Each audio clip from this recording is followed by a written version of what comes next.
Hi, I'm Ed Sperling. I'm the editorial director of Low Power Engineering. I'm here with Cary Chin from Synopsys. What are we trying to measure when we get into cell phones? What makes one cell phone better than another? These days, the battery is such a critical part of operation of all of our mobile internet devices that battery life is really the most visible and probably the most critical parameter of how useful a device is today. It might turn out in 5 years that we're used to batteries lasting for a week or a month, and then other things will become the critical parameter. But today, when in fact you can drain a cell phone's battery in anything from a couple of hours, right, to a day, it becomes a real problem if you can't make it to lunch without having your battery die. So how do you know which one's better than another? So I think that there are a whole bunch of factors involved, and the trick then is to try and figure out what are the things on a particular phone or with a particular software that you're using or whatever environment you're using it in. I think for the kind of the man on the street, the important thing is to understand what are the critical pieces, how am I using them, and how does my usage contribute to making this problem worse. I think we all understand that this is a critical piece of, it's a great piece of hardware, but it's only useful when the battery's alive. So what can I do to actually get the most out of the energy that's stored in my battery? So to understand that, I think one of the things that I've been trying to do is understand where the energy ends up being used in the system, and therefore I can start to make some decisions about, when is it important for me to have the usefulness of this device and try to maximize it to the extent that I can. How do you know you're doing apples to apples comparisons? That's a tricky problem.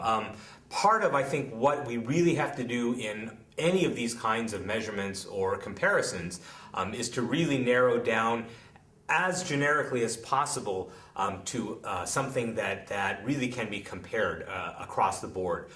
When I started doing some measurements on my phone, one of the things that I really looked for in the very beginning was how repeatable are the experiments that I'm running, and really how linear does the energy get used across the battery life. For example, if I take a look at the energy usage over time, right, and this is energy,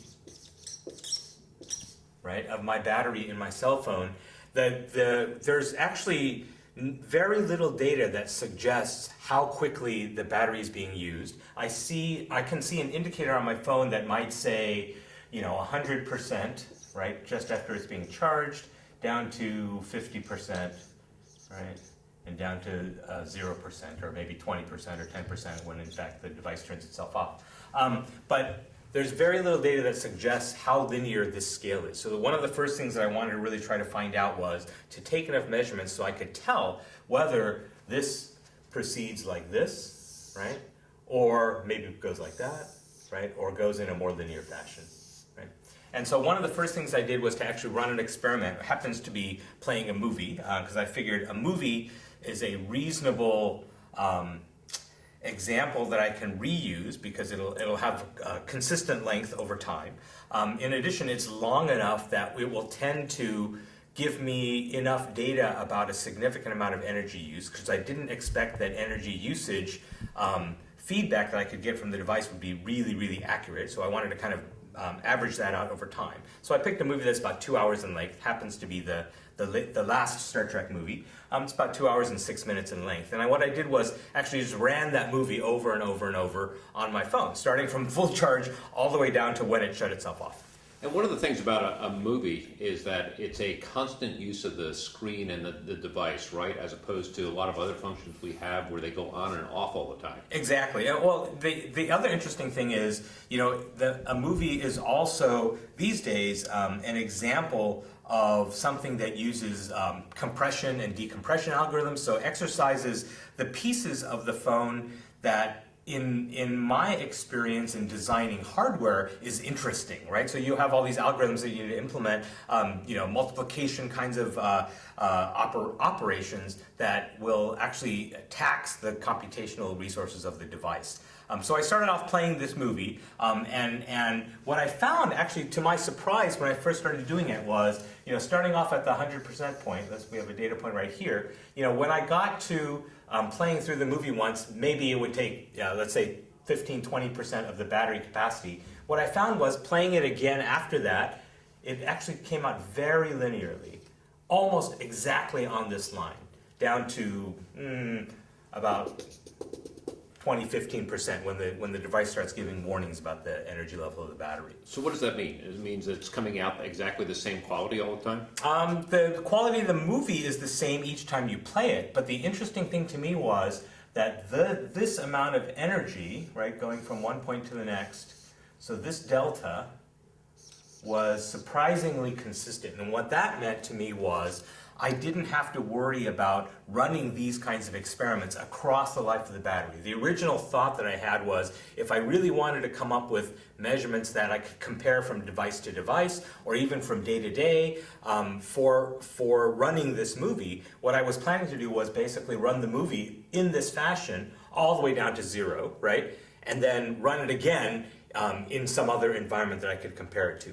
Instead, what I found was because of this linearity and repeatability in terms of running it across the life of the battery, I no longer had to worry, for example, about doing experiment 1, recharging the battery and doing experiment 2, charging it again, and then running the third experiment. I could, in fact, run an experiment from any point in the battery, say this point, right, and expect that that delta, right, when I get to the point at which the movie's done, would be representative of the amount of energy that the battery needed. So that eliminated the requirement in my methodology for actually repeating this across the life of the battery. So that linearity is important.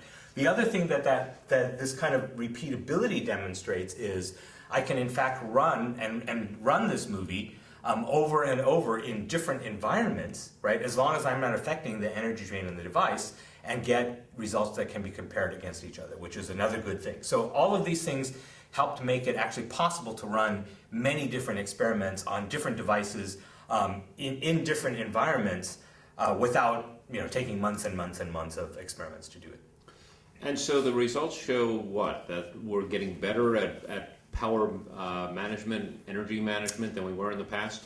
Absolutely. In fact, the results are very encouraging. What I've seen, I've actually been doing kind of these measurements on and off for a couple of years now, and we've seen in every generation of phones and tablets and all kinds of things as they come out, as we're moving forward, we're seeing better and better energy efficiency. Now, I haven't actually taken many more measurements beyond running the movie, because it turns out there's many different parameters and facets to actually just playing this one movie back. I haven't even tried different movies. I'm making the assumption that one movie is pretty much like all other movies at this point. I'm just really using that as kind of a 2-hour block, a repeatable block, and something that's kind of fun to watch in the medium. Although I will admit that after watching Star Trek about 150 times, it's no longer any more fun to watch.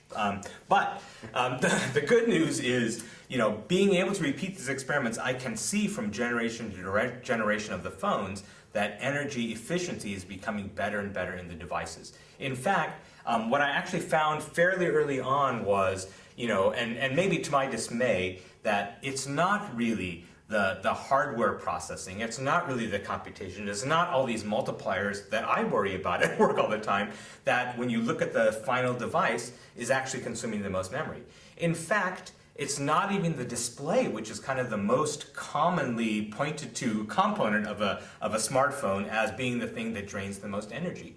What I actually found was that the other key piece of a smartphone is really the culprit, and that's the communications piece. And the interesting thing about communications in a smartphone is it largely depends on the amount of energy that's used in communications largely depends on the quality of the signal and how that's varying during the course of playing the movie, in this case streaming the movie.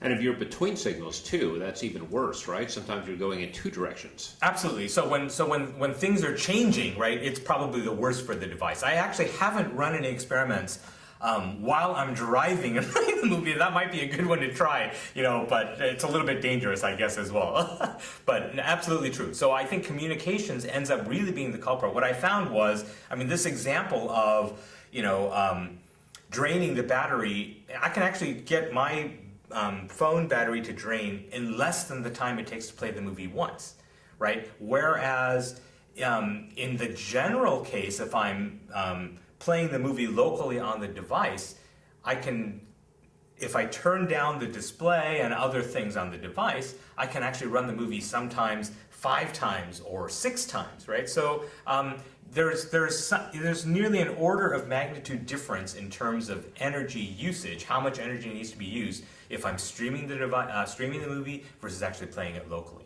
and it makes a huge difference. So what you're talking about here is really interesting, because what you're saying is that it's not just the engineering that goes on in the device. Sometimes it's the engineering that goes on in the base station for the communications inside the network that it's running on. And these are things that are typically out of the control of the people that make these phones. Yes, that's true to a certain extent. I think some of these things clearly are known by the makers of the phones as well, and they've been working hard to improve reception. So there's some anecdotal evidence regarding antenna design, right, that we've seen in the last couple of generations of phones. I think everyone's probably heard about some of those things, and those are real, right? Because not only do they, if you have an antenna that doesn't behave well, not only does it cause you to drop calls, but it also causes any communications that your device makes to consume much more energy than it might otherwise. And in those cases, what happens is, you have these runaway cases where the device is continually trying to improve connections or make connections, and ends up draining the battery very, very quickly. We've actually seen that on some of the latest OS releases and device releases as well, where there have been a number of complaints about newfound battery problems. And almost all of them that I've read about or that have been at least partially resolved have at least in some cases been related to communications issues. So if communications aren't clear and the device continually tries to complete communications, then I think you're going to see a very fast drain on the device. Are we hitting a point where we won't see the same kind of gains in performance and in terms of power that we have in the past?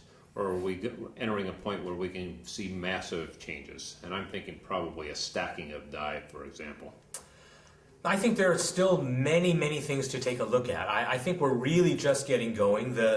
While it feels like it's been a long time that we've been dealing with battery issues, there are some new interesting battery technologies coming along from kind of the energy source side, as well as many new technologies on the technology side that will help this problem in the coming years. So I'm actually quite optimistic that in a few years, there will be devices that we really can't even dream of today, right? Because the sizes are getting smaller, weight is getting less, and communications are getting better, right? The infrastructure is getting better for communication. So all of these things that are contributing to part of some of the problems that we're seeing today are improving at the same time. And I think that will help greatly as we go forward.